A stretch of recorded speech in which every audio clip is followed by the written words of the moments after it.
Hey guys, this is my review of the Schecter SLS Elite Avenger Evil Twin. What a mouthful. Not the guitar I actually went to buy. I went down to a shop in Altona in Melbourne called Angkor Music. Brilliant shop, hundreds and hundreds of guitars, worth the trip if you're that way. I went there to buy a Schecter with a sustaniac pickup. Played a few of those. They were pretty good. Then I played this, and what struck me with this was first off the neck. The neck is the ultra thin C. It is a absolutely beautiful neck, satin finish, runs all the way through the body of the guitar. Very thin, slick, easy to play. Plus it's got an ebony fingerboard which is nice and smooth, and stainless steel frets which are super duper polished. So it really is probably the best neck I think I have ever played on a guitar. And it makes it really easy if you're doing sort of slides and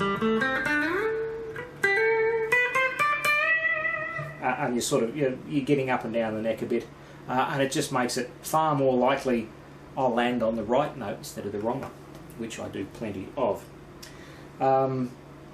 What was the other thing that struck me about this? Oh, the sound. Particularly, these are the Fishman Active pickups.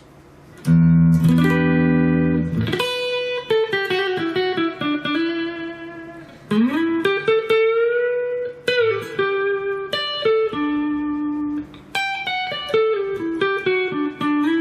got that nice, thick, tubey sound that I love. And the other thing, when I was using a bit of distortion on it, because I tend to go a bit over the top with distortion on lead playing, it just stayed nice and thick right up the top and didn't get plinky like my Omen Extreme tends to do. It's nice down here, and then as you get up the top it starts getting thinner and thinner and thinner, but this doesn't.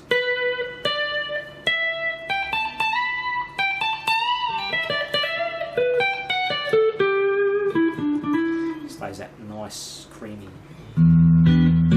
This is probably more targeted, I guess, towards metal, but don't discount it for playing clean or possibly even jazz. I'm not a jazz guitarist, but it's got that nice, and being active pickups, you can roll the tone down and it doesn't get mushy.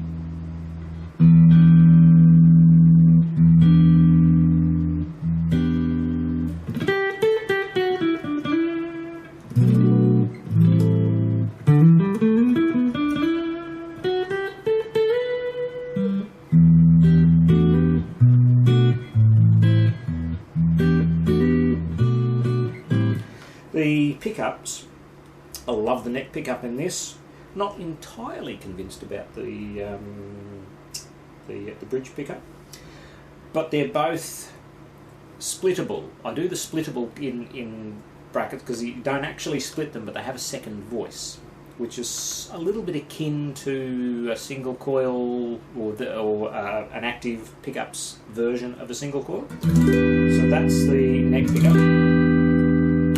That's the second voice.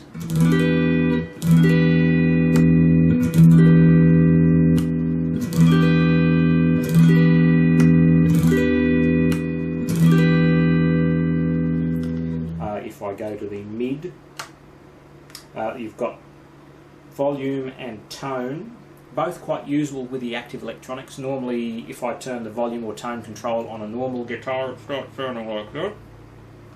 But with the active, they're actually quite usable. So this is both pickups. Neck. Both. Bridge.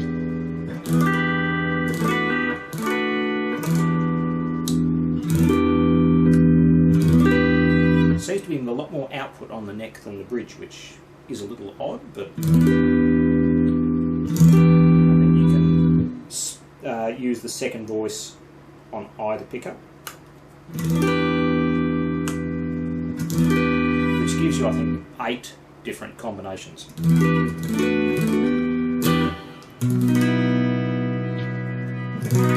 That's the bridge in the second voice.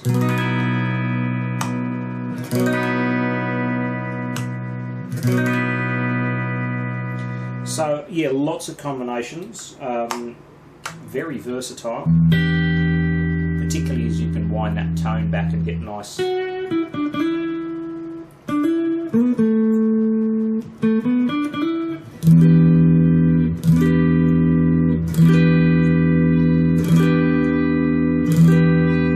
you can also turn the volume down a bit without losing your fidelity.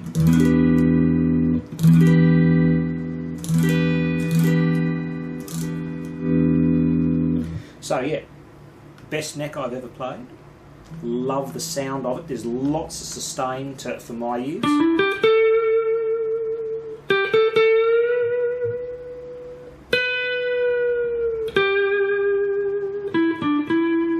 And once you crank a bit of distortion on it, I was thinking, well, I don't really need a sustaniac pickup because this actually sustains a long time with as much distortion as I use.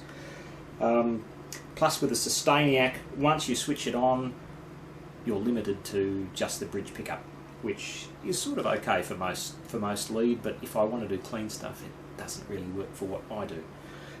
Floyd Rose 1500. I like the matte finish on the guitar. That is very smooth when you sort of, if you come up against it with the palm of your hand or your arm, it's not sticky like gloss. It's quite smooth, and I like that. It's also quite a comfortable shape.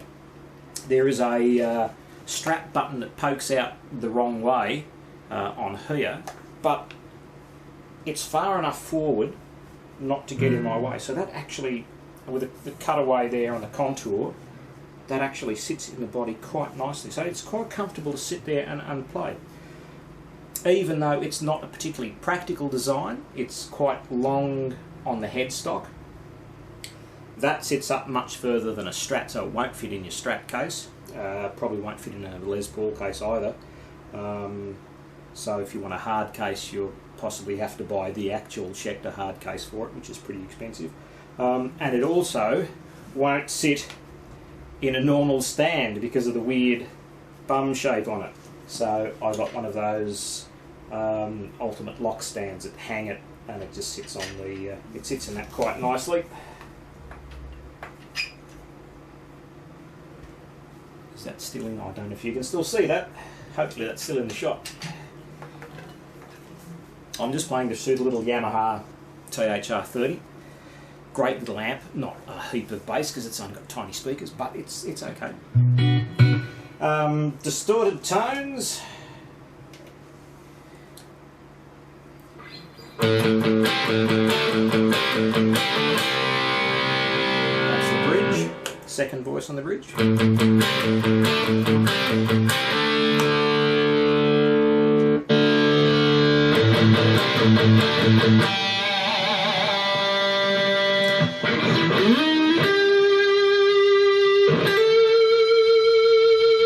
Love that sustain, dude.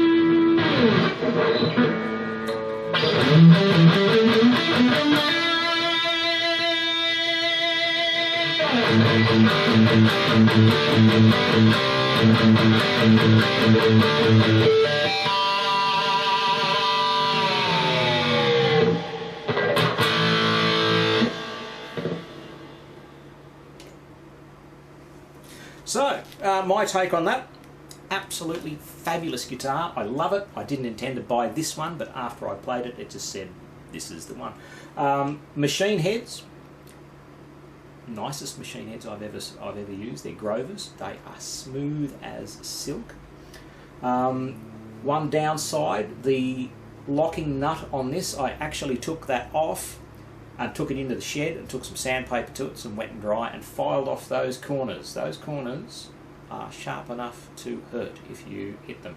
So just the tiny little corner there, that was a bit of a bummer, but easily fixed. I also added a little bit of silicone on a toothpick and wiped it, pulled these little micro tuners out, popped a little bit of silicone on there because our threads on those were not as smooth as my, I think that might be a Japanese or Chinese go-to version of a Floyd on that. That's actually very smooth on that one, not so much, but that was fixed up with a bit of silicone. I think these are stainless steel nuts and bolts that they've used on those. Setup out of the factory was excellent. It was actually, Floyd Rose was level, they were Ernie Ball 10s, intonation was spot on, and action was really nice too. So they'd set it up really well out of the factory. Of course I went and put 09s on it, which is my preference, and completely stuffed up the setup, but it wasn't hard to put it back. The truss rod adjustment is a little circle in there with holes in it. They give you a little stainless steel rod that you can just poke in, and that's really easy to adjust. And I did notice that once I put the 09s on it, the neck just relaxed a little bit flatter, but it was easy to let that off a little bit and get a bit of neck relief back in, so that all worked out nicely. Action was easy to adjust with those. 9-volt battery compartment on the back, easy to get into the Floyd Rose and do all your standard adjustments. So yeah, lovely guitar. Don't discount it if you're doing, you know, sort of, you know, that sort of stuff.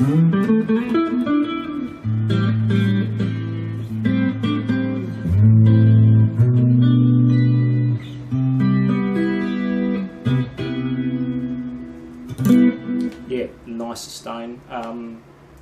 Yeah, I reckon I'd probably have to give it, out of 10 maybe. I'd give it a 9 out of 10. I'd give it half a point off for sharp edges on the nut, which Schecter should really fix if you can. You know, that shouldn't be hard to fix that in the factory.